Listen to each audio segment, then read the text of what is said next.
Om Swastiastu, Semeton Bali, selamat datang di channel Bali Tradition.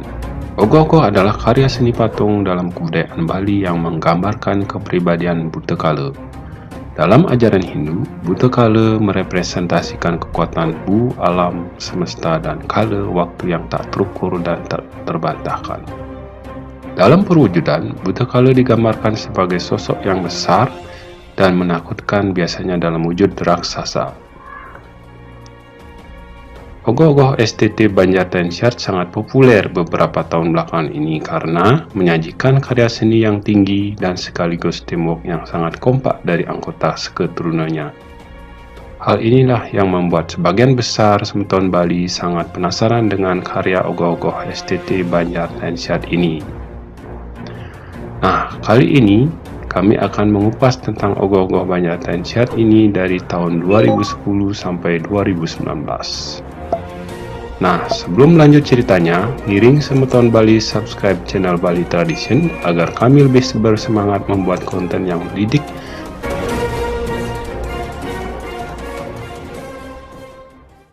Tahun 2010, Chandra Bhairawa. Chandra Bhairawa dalam dunia pewayangan adalah sejenis ilmu yang hanya dimiliki oleh Begawan Bagaspati dan Prabu Salyapati, yang dapat mendatangkan sebangsa jin raksasa untuk mengawal dan membantunya dalam suatu pertempuran. Bila jin raksasa kerdil itu dipukul atau diserang, ia akan membelah diri menjadi dua, dan jika diserang lagi, ia akan membelah diri lagi menjadi 4. Begitu seterusnya sehingga jumlahnya terus meningkat sesuai dengan deret ukur. Ilmu itu hanya dapat dikalahkan oleh orang yang tidak mempunyai hawa nafsu untuk menyerang dan manusia yang berdarah putih. Tahun 2011, Celuluk. Celuluk adalah salah satu antek-antek Rangde. Wujudnya adalah mata yang berlubang, gigi yang besar, dan kepala yang botak di bagian depan. Celuluk tidak bisa membunuh manusia karena dia adalah leak yang sangat penakut. Namun, Celuluk sangat suka menakut-nakuti manusia.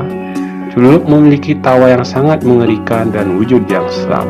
Namun, jika kita mengancam Celuluk, dia akan ketakutan dan menghilang.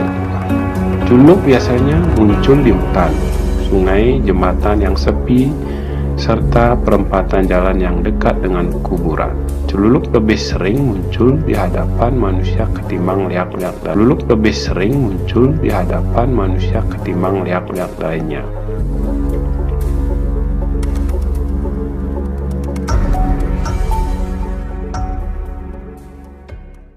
Tahun 2012, Ganapati murka. Dewi Parwati menciptakan seorang putra dari debu tubuh kosmiknya yang akan direncanakan untuk memimpin semua gana Siwa. Dengan sekalapannya, lahirlah seorang putra yang diberi nama Ganesha.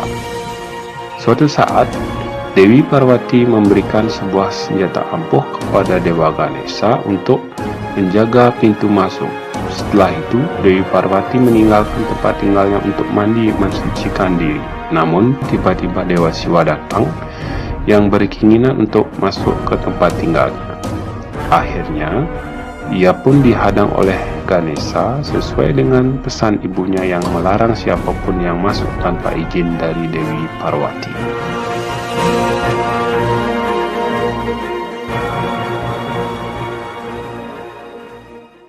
Tahun 2013, Celuluk ngigel.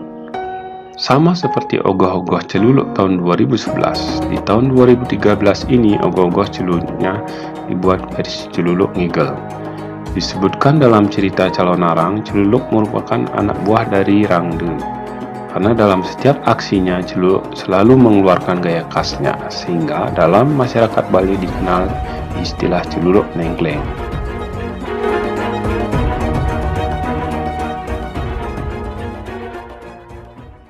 Tahun 2014, Sang Kalikamaya. Ogoh-ogoh Sang Kalikamaya, penjaga kuburan ini dibuat dengan ukuran raksasa setinggi 4 meter, bermulut besar dan bertaring tajam serta memiliki 6 tangan yang menggenggam sabuk pengeliakan atau ilmu hitam, lontar dan kain putih yang bertuliskan mantra-mantra.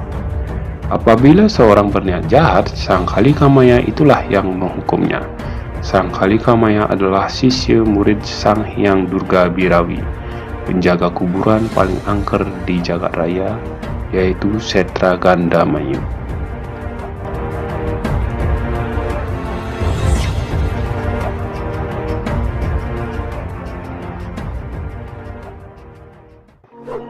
Tahun 2015, Ketekok Jago. Ketekok Jago merupakan salah satu bentuk baris wali yang akrab disebut baris poleng karena kostum yang dipakai dominan hitam putih dan membawa tombak yang dicat hitam putih.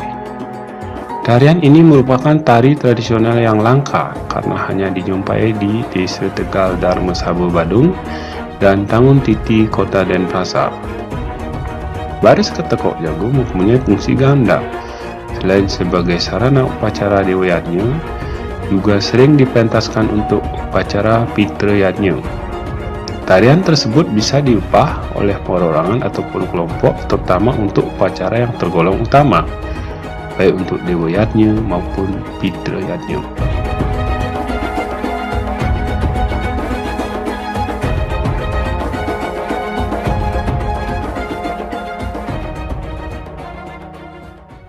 Tahun 2016, Badai Mas. Badai Mas diambil dari mitologi ilmu penglihakan yang derajatnya paling tinggi dari seluruh tingkatannya. Ogoh-ogoh ini dibuat sebagai pengingat bahwa saat ini keberadaan ilmu tersebut masih dimiliki atau dipercaya oleh sebagian masyarakat. Perlu diketahui bahwa ilmu tersebut selalu diidentikan atau dipercaya untuk melakukan sesuatu yang lebih mengarah pada hal-hal yang negatif, seperti menyakiti orang lain dan sebagainya. Padahal ilmu tersebut juga bisa digunakan untuk membantu sesama. Namun hal itu tergantung orang yang menguasainya. Badai Mas digambarkan dengan adanya semacam tumpang meru di kepala yang biasanya dipakai untuk mengantarkan mayat pergi ke kuburan atau setre.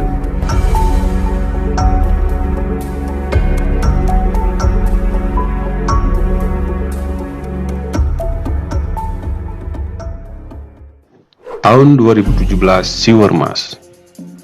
Dalam sebuah ilmu penglihakan di Bali yang digunakan sebagai aji weging, dipakai ke hal negatif dapat berubah menjadi beberapa wujud. Wujud-wujud diantaranya bisa berubah menjadi binatang sebagai kendaraan, rangda bahkan bisa berubah menjadi sampian emas. Jika seorang yang belajar ilmu penglihakan sudah sampai pada sampian emas, itu artinya ilmu penglihakannya sudah yang paling tinggi.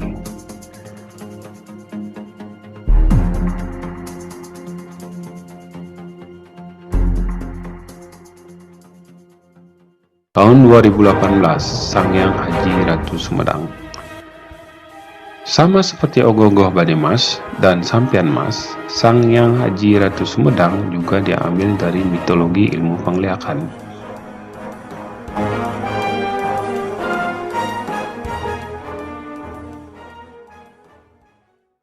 Karena ogoh-ogoh ini diambil ceritanya dari epos Ramayana yang merupakan bangsa keturunan raksasa yang dikisahkan adik dari Rahwana ini tidur selama 6 bulan lamanya dan pada waktu tidurnya sangat susah dibangunkan.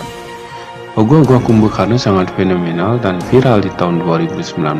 Ogoh-ogoh ini dirancang oleh Beli Keduk dan kawan-kawan agar bisa bangun dari tidurnya menggunakan sistem penggerak hidrolik, sehingga ogoh ini menjadi semi robot yang bisa bergerak naik dan turun. Sekian video kali ini, semoga semutan Bali dapat manfaatnya dan terhibur. Om Santi Santi Santi.